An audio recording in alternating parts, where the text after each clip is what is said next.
good to see you. Welcome to my channel, AB7 Trader. How can I help you? Gusto niyo bang matuto about stock market, technical analysis, tips and strategies? So, don't forget to subscribe my channel, then click the notification bell dahil every week nag-upload tayo ng 3 minimum videos about stock market. So guys, ito na yung mga nag-trending na stock natin ngayong araw. So, dalawa lang yung nawala kahapon. So, yung si Chelsea at yung si BLL or Vista Land and Lifescape Corporation. So, pinalitan sila ni na FNI at sina NIKL. So, the rest, so sina dito, si MA Holding, ECP, Easycall Communication Philippines, sa GLO, Globe Telecom, Merimart, Now Corporation, TBGI, Trans-Pacific Broadband Incorporated, saka TEL or PLDT Incorporated. So, ngayon naman mining then telcos at yung tinatawag natin na yung isa, yung retail. So, retail na company. So, guys, ang tingnan na lang natin dito sa ating technical review, ano yung mga stock na possible for investment, pang investor at possible pang trader. So, in the, kumbaga, kung isa kang intraday trader or day trader, tingnan na lang natin dito kung may possible ba to na maibibigay ngayon week na profit or tomorrow. So, kung may continuation na ibibigay siya or may possible na bibigay siyang signal na sinasabi niya na may uptrend na mangyayari. So, guys, punta tayo sa ating Instagram.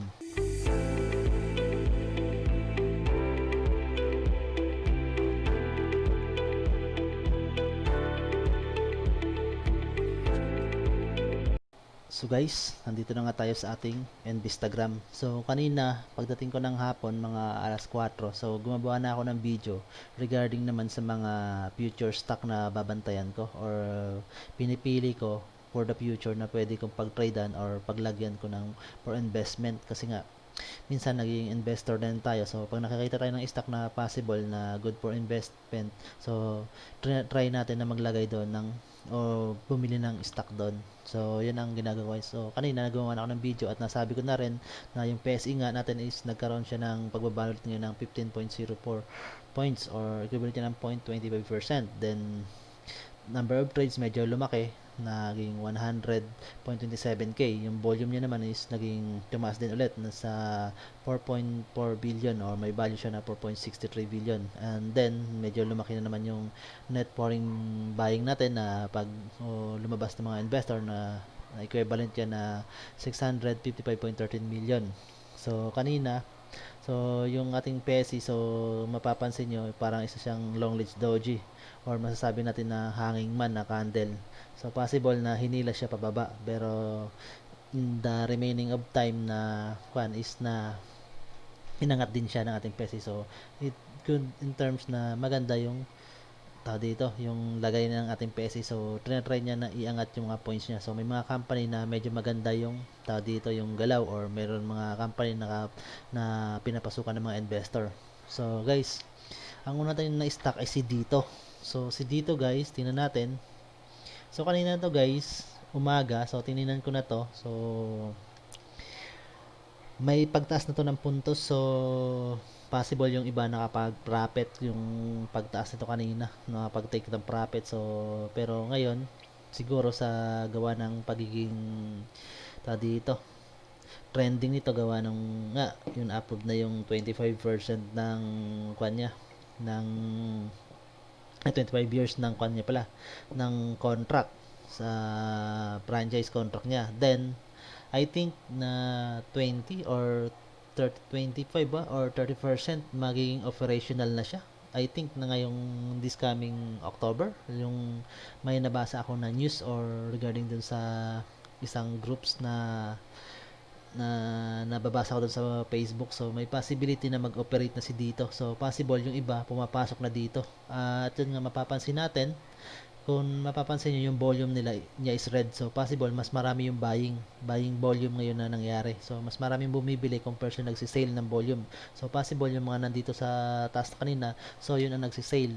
So yung nasabi ko nga na si dito may possibility na tumaas pa yung presyo or umabot sa 6 pesos. At kung sisilipin natin yung kanyang RSI, so overbought na siya pero naging maganda pa rin. So may mga investor pa rin na pumapasok. So may possibility niyan na maiangat pa yung presyo niya. So maglalaro yung RSI niya dito niyan guys. Then yung price niya hanggang unti-unting tumataas. So tingnan natin yung moving average niya. So MA30 saka MA50 natin gagamitin. So mapapansin natin na yung MA50 mo is naisalim ng ilalim ng MA30. So isang good indication na yung price is may pagtaas. At isa pa guys, yung mga price candle is nasa taas ng dalawang moving average nito. So bakit MA30 at saka MA50? So para sure na lang tayo na gumamit. So kaysa gumamit tayo ng MA20, so medyo napakaikli ng mga price candle yon. So unlike ngayon is MA50 at MA30. So yun nga, at yung divergent niya, so yung gap nitong dalawa ng MA30 at MA40 ay MA30 at saka MA50 is medyo napakalayo. At kung mapapansin niyo yung galaw ng MA30 is medyo pataas ng bahagya, at sa MA30 medyo nakahiga lang siya ng konti. So yun ang ating nakikita. Kaya may possibility guys na siguro kung ganyan, kung bababa man yung presyo niyan dito or magkaroon ng sideways siya na galaw ng price, so yung possible yung yung RSI nito is magkakaroon ng dito guys, may pagbaba ng konti, then saka ulit siya na tataas na naman yung price, then tataas yung RSI. So mapapansin niyo yun dito, yung mga price candle niya medyo pababa. So kung gagamitin niyo yun siya ng tinatawag na, kaya MA30 ang ginamit natin, so mapapansin natin yan dito guys. So, yun ang ating masasabi kay dito. So, isang telecommunication company. So, isa sa third telco. So, approve yung 25 years franchise. So, good fundamental. So, possible 20 to 20, I think 25 or 30% maging operational siya. Hopefully this coming month or last quarter of the year. So, na 2020. So, yun ang ating inabangan. Kasi nga, possible kasi baka hinahabol nila yung tinatawag natin na opening of classes. So, kaya may possibility na mag-operate sila. So, sayang din. So, baka sila yung mag-support sa ilan mga school ng mga internet connection or other ng communication. So, yun ang ating nakikita dyan guys. Kaya pinipilit nila mag-operate. So, ang kung nga natin yan, dapat August pa nung nakaraan. So, di ba, may sinabing August na sila. So, possible na medyo may inaayos pa na konti ang kanila. Yung mga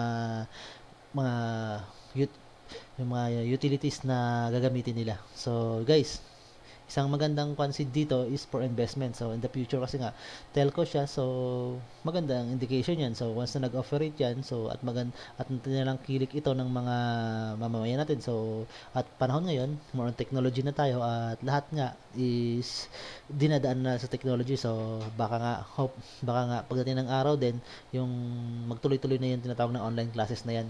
So yun ang ating nakikita guys. Kaya magandang concept for investment. So sumunod guys, si ACP. So yun nga lang, medyo down na naman si ACP yung price niya. So medyo unusual kasi yung pagtaas niya kahapon guys ng presyo. So isa rin sa mga nakita natin dyan guys is baka na-hype din siya gawa nung dito yung sa palapit ng online classes. Pero si ECP guys, more on talaga siya. So yung business niya is more on private. Yung sinasabi ko more on sa business processing unit or business BP or business processing office. So BPO, so mga call center agent, then yung mga consumer related issue or tinatawag natin na mga call center ng mga company. So kung may issue kasi isang company, so tatawag ka through call center, then ang third party ng mga company na yun or possible na third party nga kasi kayo yung second party, so yung third party sila, so dadaan sa kakas nila papunta doon sa owner. So isasabihin mo sila yung concern mo, then sila ipapasa nila doon sa company. So yun ang kanilang trabaho guys, ni na EasyCall. So at ngayon, sabi ko nga sa inyo kahapon na tungkol sa ating pagre-review si EasyCall, so kaya siya naging in demand kasi gawa ng wala kasing yung ganong movement yung tao. So more on tawag, so order dito, order doon, so ganun. So yung nangyayari sa yung puro halos kadalasan online na yun yung pag order. So kami nga ng misis ko, so ginagawa namin kung mag-order ng pagkain to, so through online na lang, so Grab or either kung ano dyan, Foodpanda, so tatawag ka na lang, maghanap ka ng mga nagde-deliver ng pagkain. Then yung sa mga gamit naman ganun din, so possibility yun ang nangyayari kay dito kay EasyCall, kaya medyo maganda yung naging kanya, yung naging trend niya kahapon. So at ngayon, pag mga ganyang usual candle na pagtaas, so may possibility in the second day is magkakaroon siya ng tinatawag na red candle at another day, so may possibility niya na tinatawag natin na magkakaroon siya ng down ng operation or pag sideways. At mapapansin nyo rin yung Bollinger ay yung kanya, yung moving average mo na slow moving average is nasa taas ng fasting moving average. So yung every 5 minutes candle yan, so mapapansin nyo, so medyo mataas yung gap nitong si fasting moving si slow moving average kay fasting moving average. So yun ang ating nakikita dito kay ECP. So sumunod guys sa mga yan is na FNI. So, isa na naman sa FNI. So, bakit siya naging trending? So, possible. So, yung sa volume. So, I think sa most active. So, may 1.4k number of trades, then 25.86 million na volume, then value is 30.13 million. So, may 103k na net foreign buying. So, possible isang good indication na maganda yung market. So, mapapansin nyo rin dito. So, yung fasting moving average mo, so nasa taas ng slow moving average, yung fasting moving average mo is nasa taas ng slow moving average, so yung blue. At nagkaroon siya ng hanging man na candle. So, mapapansin nyo. So, ibig sabihin yan, trinay nila yung price pababa, then sinuport naman ng mga buyer na itaas yung presyo. So, yun na nakikita. At isa pa, sabi ko nga sa nyo, yung the third quarter, naging maganda yung galaw ng mga mining. So hopefully si Global Pure Nickel, so isa rin siya sa mga lalaking mining company sa Pilipinas at involved din sa trading sa ibang bansa. So possible maganda yung yung stock na to para for investment din at sa mga trader. So kung isa kang investor, so maganda na pumasok sa kanya guys. So nasa below 50 niya yung RSI niya, so may possibility na magkaroon ng reversal to. So yun nga, yung nakikita natin din yung hanging man na candle. So yun ang ating napapansin dito. So, mapapansin mo dyan, every 5 minutes siya kanina galaw. So, trinay siya hila sa babagay. So, I think 9:30. So, 9:22. So, binaba na agad siya guys. So, 9 hanggang mag 9:40. So, 9:45. Pero, inangat yung presyo niya. So, yun ang ating nakikita. It means maganda yung indication nitong si FNI. So, for investment at for trader. So, medyo below yung RSI niya sa 50. At itong mapapansin sa 5 minutes candle, so, yung fasting moving average, so, nagtatry na siya na mag-aangat dito sa slow moving average at yung price candle niya, nasa taas na nitong dalawang moving average. So, once nasa taas yan at nagkaroon ng shift nagkaroon ng pag-overtake yung si fasting moving average kay slow moving average, so, may possibility na tataas ang presyo niya. So, dito pa rin din sa ating day candle, so nasa taas na rin talaga itong si Kwan.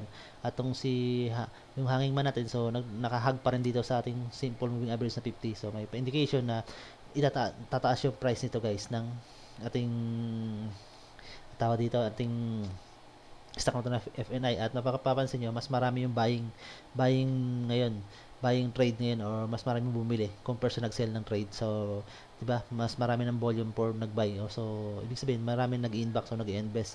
So, kaya possibility, magkaroon to ng reversal of price or trend. Gusto mo guys, si Globe. So, si Globe, yun nga, nang negative na naman yung fundamentals niya. So, down yata siya ng 60%. So, gawa ng upgrading yung sa mga broadband. So, I think nag-upgrade sila. At isa pa, itong si Globe is syempre may kakompete na sila na si dito, so may possibility na mag-down talaga yung kanya. So ini-improve niya yung kanilang i-improve nila yung service nila. So yun natin nakikita nga sa ngayon. So nung nabasa tayo ng mga article, so down yung broadband nila. So naka-down yung mga 60% of broadband is naka-down. So possibility na inaayos nila for improvement. So yun ang ating mapapansin dito kay Globe. Pero kung as an investor, so sabi ko sa inyo, so maganda mag-invest ngayon sa mga telcos kasi nga more on digital na tayo. At lahat ng galaw ngayon is with involvement na ng internet. So halos sa online classes, sa trabaho, so sa mga pangangailangan mo. So yun ang napapansin natin. At isa pa si Globe, so nag-tie up na rin siya sa isa sa mga malaking retail supermarket dito, yung Pure Gold, na sila yung internet provider na mangyayari para kung order kayo ay Pure Gold, so nagta-transition na for digital din si Pure Gold sa new type or kuwan na o business na sila. So order ka na lang, so through internet or either through dito tatawag. So si Globe, communication, internet, so halos sa kanya. So at may possibility pa na bilhin ni Ayala, I think yung Sky Cable. So yun ang atin nakikita guys na dito sa mga stock na to. At isa pa is good for investment na rin siya kasi yung RSI niya so nasa below 50 na, so it's time to na magkaroon na siya ng magandang papasukin na siya ng investor. So hindi na maghihintay ng ibang investor dyan guys sa baba sa RSI 30. So mga investor mag RSI 30, so may matitira naman sa iyo dyan, so ilan and then so baka magkaroon na siya ng reversal agad kasi dito pa lang sa below ng RSI 50 or bago mag RSI 40. So yun natin mapapansin. So sumunod guys, CMM. So may pagtaas ng presyo. So mapapansin nyo yung trend mo. So unti-unti nang lumalaki yung gap nitong si fasting moving average kay slow moving average, at itong si dito RSI is nagkaroon ng reversal. So yun ang isa sa mga sinasabi ko na may indication ito na tataas guys kasi nga malapit na yung fourth quarter then Christmas season. So isang retail company to, so possible lahat ng pangailangan ng tao for foods or ano pa man na in regards sa common necessities sa pang-araw-araw then sa mga occasions, so yun ang kanilang nature o business. So isang magandang kay Merrimart is for investment saka pang trader. So possible hanggang Friday, so baka mapansin natin to na magkaroon to ng pagtaas ng price. So it's good for trader din siya as ka investor. So possible yung mga investor na diyan, so nakapag siya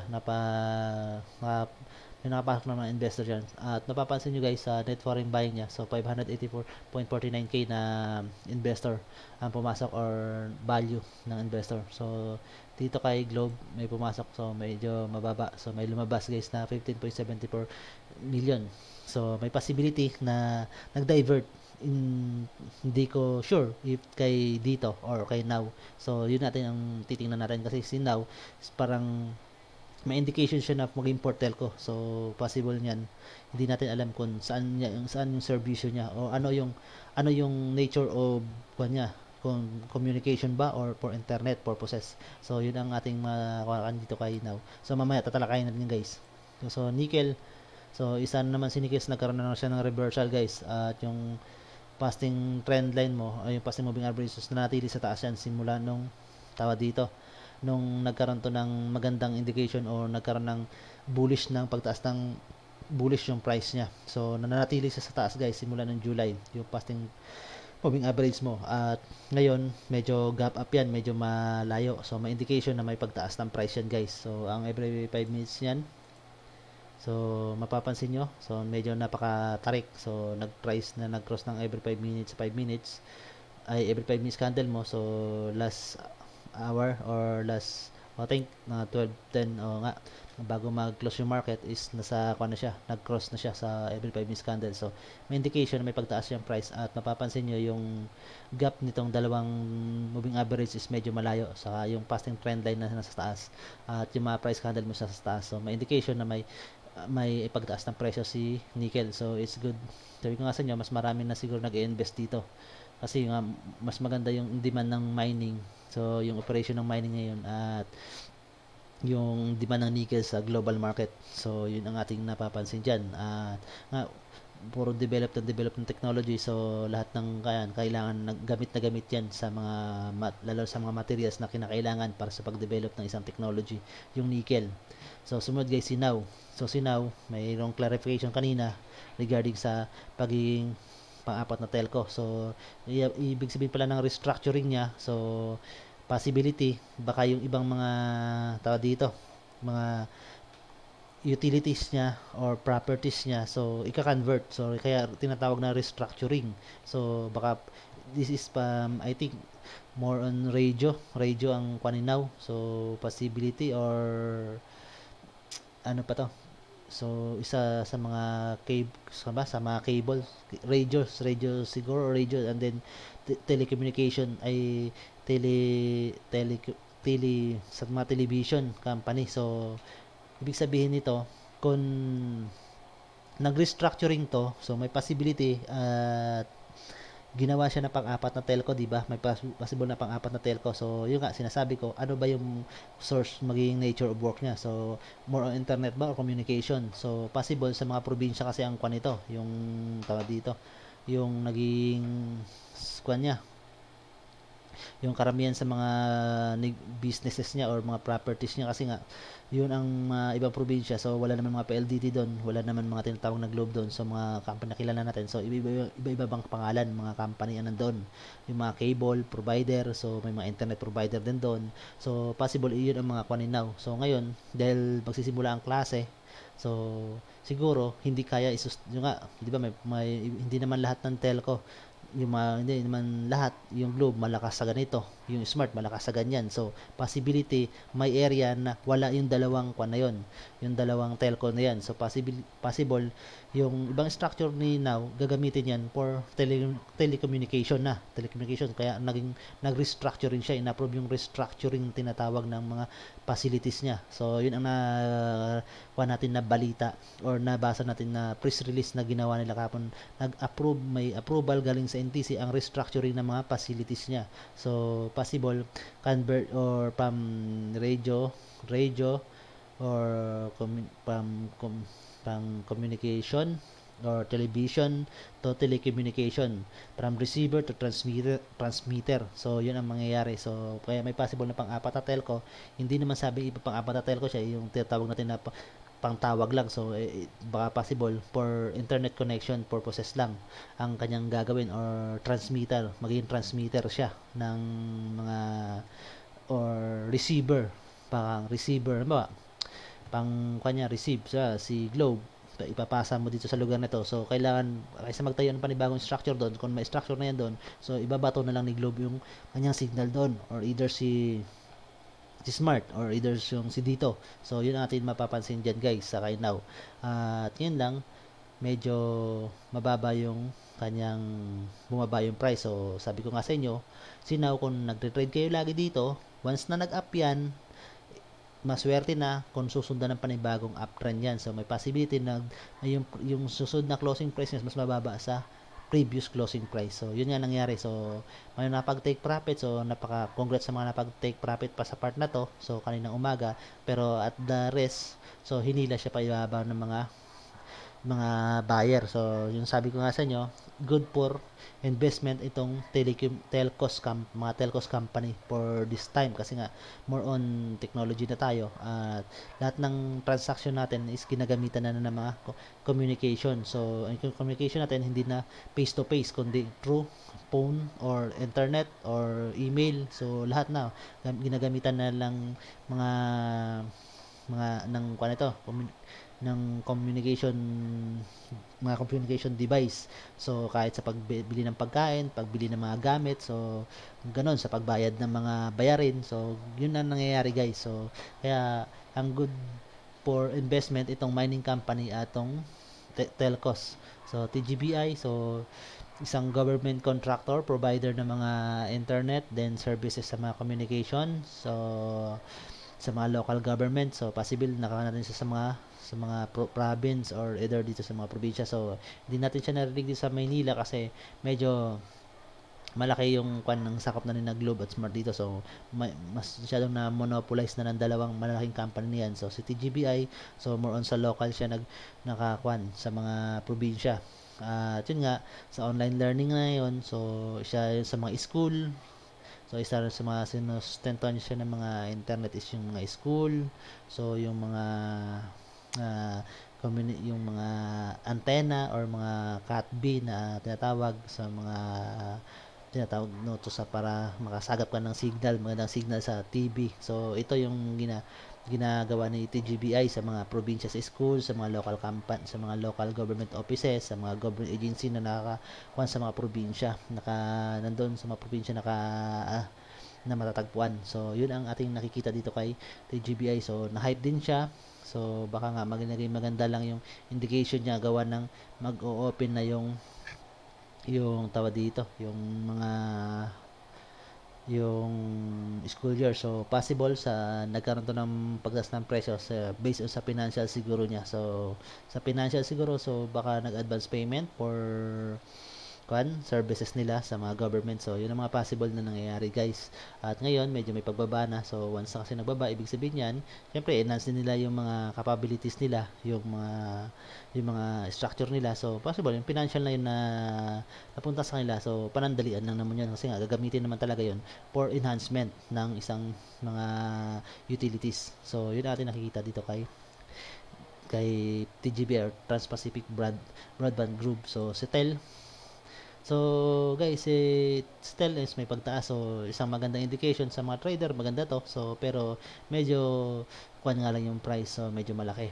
So, yung sa mga trader na medyo malaki yung mga capital dyan, so it's good thing na isang magandang kung si PLDT or si Tel na companies. At isa pa, medyo laki-laki yung profit na may bibigay dito kasi nga yung RSI niya is below 45, so nasa 40, between 40 and 50. So may indication na medyo mataas yan kung ma-meet niya yung RSI 50 at medyo mapapansin niyo yung trend niya ng yung mga candle. So nagkakaroon ng higher high, then lower high, higher lower low, ay lower high, ganon. So then higher high, lower high na naman, then higher low. So parang nagkakaroon siya ng yung segment na pagtaas kasi nga unang-una, guys, hindi to seasonal na company. So possible na monthly yung reporting nito.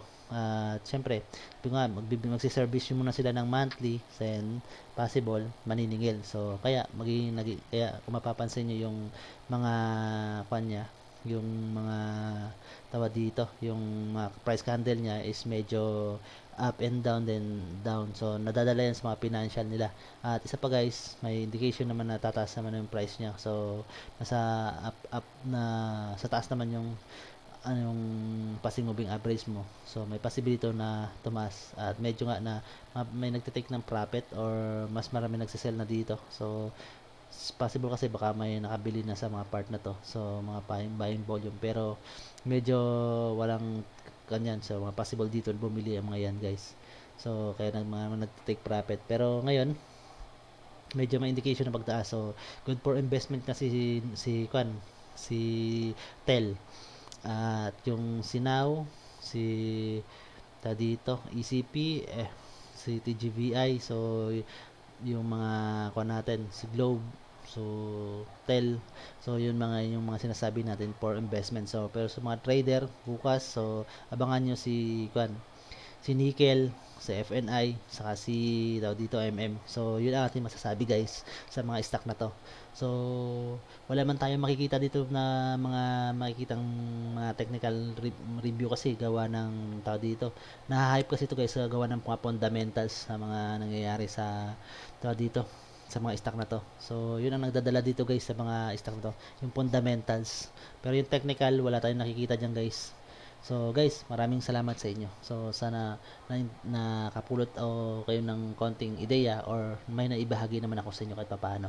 So yun lang, guys, ang masasabi ko about sa mga nag-trending ngayon. Saka nga ba, guys, mayroon naman akong mga stock na ginawa na kanina, may video ako. So tingnan niyo na lang sa sa channel ko na future stock for investment and trade and for trading. So yun, guys, ang ating masasabi, guys.